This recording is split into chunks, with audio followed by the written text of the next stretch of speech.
Hello, hello. I'm back from the end of my semester and almost entirely done with the struggle. Almost. Somehow, despite never leaving my apartment, I have managed to catch the flu, and I still kind of feel like death, so apologies in advance if my voice is a bit rough.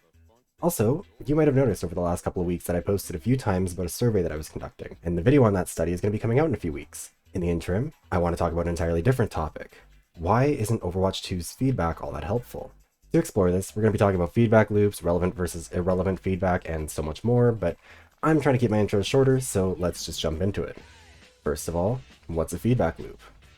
A feedback loop is, very simply, a way of learning from your actions. You take an action, you see the outcome of that action, you analyze the outcome and see what you could have done differently to get a better outcome, and then you apply that the next time you try and take an action. For example, let's say that I'm hungry, so I go to the Sylvan Lake Hockey Arena and purchase a taco and a bag for lunch. That would be an action. The outcome is that I feel both spiritually and physically unwell as a consequence of eating this abomination. In analyzing this outcome, I would identify that my decision to eat a bunch of ground beef out of a bag of Doritos prepared in the concession stand of a hockey arena in rural Alberta probably led to my current state of yearning for death, and I could apply this analysis to future actions by identifying that I should avoid buying Albertan Mexican fusion dishes from hockey arenas for my health in the future. In an Overwatch context, you might want to get better at Widowmaker duels, and after you lose one, you analyze the duel to see why you lost. Was it your positioning, your aim? Was she behind a shield and you weren't? You can try and assess what you did wrong, and apply that to your next duel. If you win the next one, you might reevaluate the situation again to see what had changed and whether the changes you applied had positively contributed to the outcome, and rinse and repeat. The idea is that you learn by doing, but it requires conscious attention to be paid to the situation at hand. You need to be actively trying to absorb as much feedback as possible in order to get the most comprehensive picture of the outcome. If you don't, you'll only be analyzing partial data, and that can lead to drawing a conclusion that ultimately doesn't work. As a result, feedback loops tend to work best in situations where it's easy to draw a line from point A to point B, and where there aren't a ton of other variables that you have to try and account for. This has been an extremely oversimplified breakdown of a feedback loop. However, I said that this video is about why they're hard to use in Overwatch 2, so let's get into the second section. Part 2. Oh my god, there is so much feedback happening. In most contexts, there's not usually a ton of feedback happening in response to any given action you take that could be relevant, which makes it a lot easier to isolate the relevant feedback that you can use to adjust your actions. Context also helps a lot. If I stub my toe and eat a taco in a bag around the same time, and later in the day I'm both nauseous and suffering from toe pain, I can logically deduce which cause led to which effect, and apply that feedback to address each issue separately by being more careful with where I walk to avoid more toe pain, and trying to eat human food to avoid nausea. If I tried to avoid toe pain by not eating taco in a bag, sure, my life would probably be better, but it wouldn't solve the issue that I'm actually trying to resolve. Overwatch 2 is not built for this. Overwatch 2 is throwing a mountain of feedback at you at all times. On your screen, you get hit markers when you deal damage, little skulls when you deal final blows, little pop-ups when you get either an elimination or an assist, a health bar that decreases when you take damage and increases when you receive healing, little icons and timers indicating your abilities and cooldowns, and a kill feed indicating everyone who has done a murder as well as their helpers, the nature of their kills sometimes, and their victim. There's also audio feedback. If there's an enemy behind you or a sniper present, another character will say something about it. If you use an ability, you might get a sound cue to indicate that it has successfully gone off or successfully landed, such as Ana saying a voice line when she lands a sleep dart, or the sound of Junkrat's steel trap being activated by an enemy. If you land a shot, you might hear the impact sound of it, the sound of the enemy reacting in pain, or the sound of healing as the enemy is healed up from the damage you dealt. If you have subtitles on, then congrats, your audio feedback is also visual feedback. In Overwatch and a lot of other games, you not only have to identify how you would adjust your actions to improve your outcomes based on the feedback you received, but also have to isolate what feedback is even relevant to you or actionable to begin with. In a big scrappy team fight, it can be really hard to identify what you as an individual should have done differently to get a different outcome, or even just what direct impact you were having to start with. Even in more isolated situations, there's often a lot of variables at play. If you're playing Sojourn with a Mercy pocket, for example, how much of any given outcome is on you? If you die because Mercy dipped for a second to res somebody, what feedback can you take from that? Should you have played more defensively while Mercy was rezzing, or should Mercy not have rezzed? Are you even a particularly good Sojourn, or are you just successful because there's another player whose sole purpose in the match is to make sure you don't face consequences for your actions, and make sure that you have way more of an impact than you otherwise would have? If you managed to successfully land a sleep dart on a nano-blading Genji, but then your teammate woke him up and they killed you, what feedback can you take from that? Did you communicate clearly that he had been slept? Did your teammate's damage come maybe in the form of a projectile that had been fired before the sleep dart had even landed, or maybe their ping is so bad that they genuinely didn't register it before the shot went off? If you missed the sleep dart, but the Genji got accidentally hit by a random Reinhardt charge, what feedback can you take away from that? Does the feedback change if the Genji survives the charge and still kills you? This becomes especially difficult when you try and incorporate the feedback that the game itself is trying to provide to you, namely kill cams and scoreboards. Relying on kill cams can be tricky because it shows the final few seconds before you died, but might be missing long-term context that affected the outcome. For example, is the problem that you missed the sleep dart, or were you out of position to begin with? Which of those is more usable feedback? Is it possible that both are true?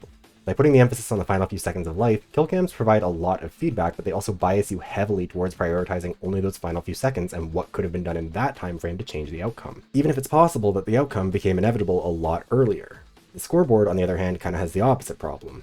Instead of emphasizing the most recent few seconds, it provides no temporal context for anything that's happened in the game. It does not indicate when you got your eliminations, assists, or deaths, or when you dealt, blocked, or healed damage, only that it happened over the course of the match. This can definitely sometimes be useful feedback, particularly in terms of evaluating whether you might need to change your hero or whatever, but it also oversimplifies the situation pretty dramatically. And this is most noticeable with heroes who tend to focus on bursts of healing or damage. Widowmaker's total damage isn't necessarily a great way to measure her impact, since she tends to deal damage in bursts. On the flip side, Zenyatta's total healing isn't particularly useful for evaluating how good he is at placing his healing orbs in normal gameplay, since it can be completely dwarfed by his trance healing during an ult. It's also important to recognize that these numbers don't always tell the full story. For example, if a Sombra has a lot of eliminations but very few assists, that might mean that she's been contributing to a lot of teamfights, but her hacks haven't been very well focused. Or it could mean that she's been securing final blows on a lot of the targets that she's hacked. Or it could mean some combination of the two. If an Ana has a lot of deaths, is it a sign that she's playing poorly, that the enemy team has good target prioritization, or that her team isn't doing an adequate job of protecting supports? In most situations, it's going to be a combination of all of those plus more. But in those cases, how do you assign responsibility for the outcome in a way that allows you to actually adjust your actions the way that a feedback loop expects? There is an overwhelming amount of feedback in Overwatch, and you're not only expected to parse all of it, but implement your findings and improve your game on the fly. There's a lot of superfluous data being thrown your way, and so many numbers to try and keep track of. It can also be especially frustrating if you're constantly the number one damage dealer or outputting a ton of healing or blocking tens of thousands of points of damage and still losing games. The feedback that the game is providing you is telling you that it's not your fault. You're doing well. So why are you losing? I mean, it must be your teammates' fault, right? And if that's the case, then it's also Blizzard's fault that you're losing, because the matchmaking system is bad. It's putting you with teammates who are dragging you down, and you'd actually be masters if it wasn't for Elo Hell, and... Actually, let's roll that back a bit. I just said you're not only expected to parse all of it, but implement your findings and improve your game. This analysis of Overwatch 2's feedback has been based on an assumption that feedback is being provided with the goal of helping you contextualize your performance and the performances of others, and critiquing its usefulness in developing feedback loops from that perspective. However, what if that's the wrong way of looking at it? Part 3. What is the point of feedback in Overwatch? In most situations, feedback typically falls into one of two categories, either explicit or implicit. Explicit feedback is like a teacher marking an assignment and indicating why you lost marks. Not only is the feedback being explicitly delivered, but a preferred course of action is also being offered. Implicit feedback is like getting sick after eating Albexic infusion food from a hockey rink. You have gotten sick, which indicates that you need to change something you did, but you are not being told what to change or how to change it. So far, we've been assuming that feedback in Overwatch is a blend of these two forms of feedback, but I'm going to argue that part of the reason why Blizzard's approach to feedback feels so unhelpful is because we're treating it like it exists to help us improve, when it exists for an entirely different purpose. Feedback in Overwatch 2 does not exist to teach you how to get better at the game. It is not trying, either explicitly or implicitly, to identify what action you took was a mistake or how you might want to change it. After all, if Blizzard wanted to do that, they certainly could provide a lot more information. A game like Valorant can do a lot more to contextualize your life and death than Overwatch does, by telling you how much damage you took from your enemies, what weapons they used to deal it, what healing you received, if any, and how much damage you dealt to enemies. However, even in that context, I don't think Valorant is doing that to try and help you improve. Instead, much like with Overwatch's feedback, it exists for an entirely different purpose. And that purpose is verifying integrity.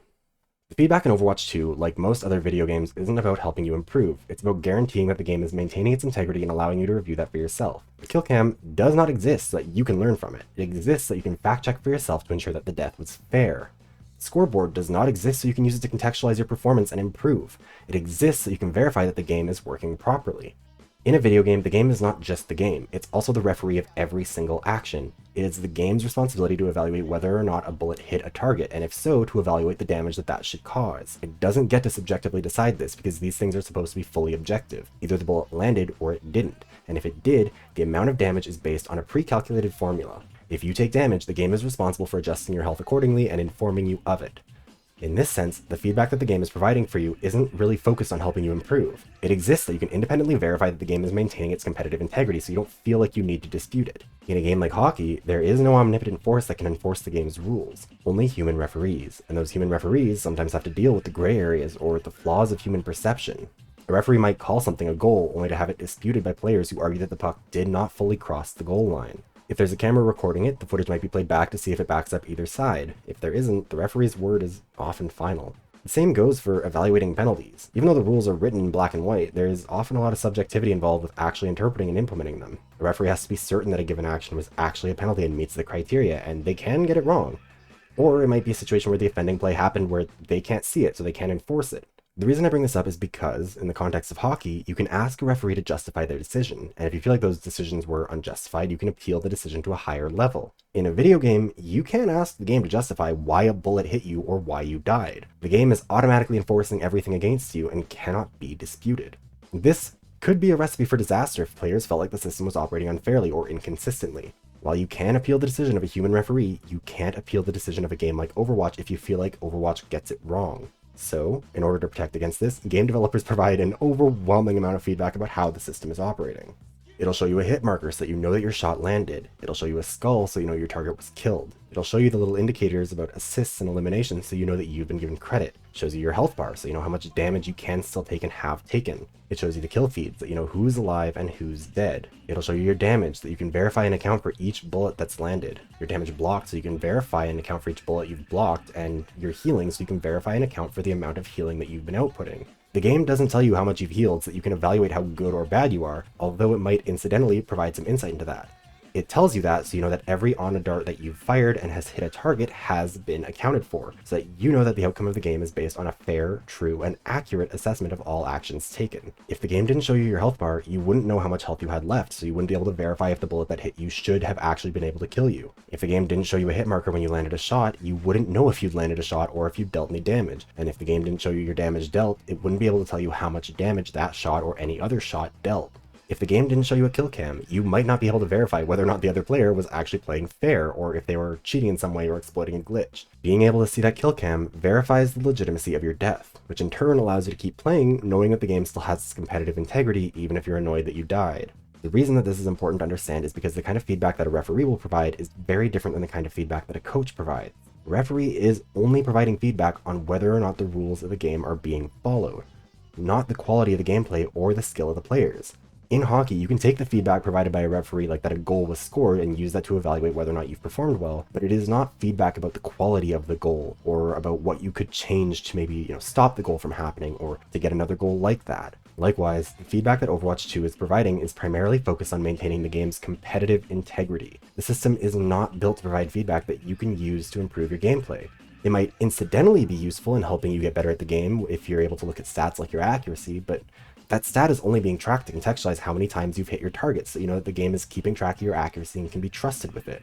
And once you understand this, it makes a lot of sense why the feedback of Overwatch 2 can feel so overwhelming and why it can be so hard to apply that feedback in a traditional feedback loop. It's not really feedback.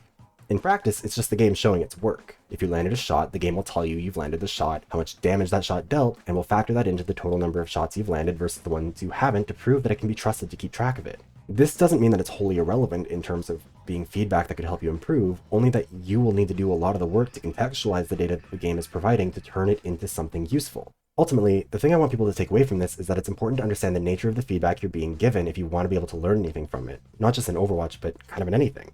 Raw data is never enough by itself, especially when it's raw data collected for an entirely different purpose than what you want to use it for. If you're going to try, you will need to find context for that data, either by reviewing it yourself and adding context, or getting somebody else to do it for you. Regardless, once you recognize the game's feedback as a verification of integrity, you'll be giving yourself the context to understand its importance, or lack thereof, in a way that will actually make it more useful for you. And that's where I'm going to end this one. If you enjoyed it, be sure to like and subscribe if you haven't already, and be sure to leave a comment if you have any thoughts on the subject. The next video I'm planning on doing is going to be a bigger video covering the results from the pilot study that I was conducting, which I am super excited about already. Be sure to click the little bell to turn on notifications so you don't miss it.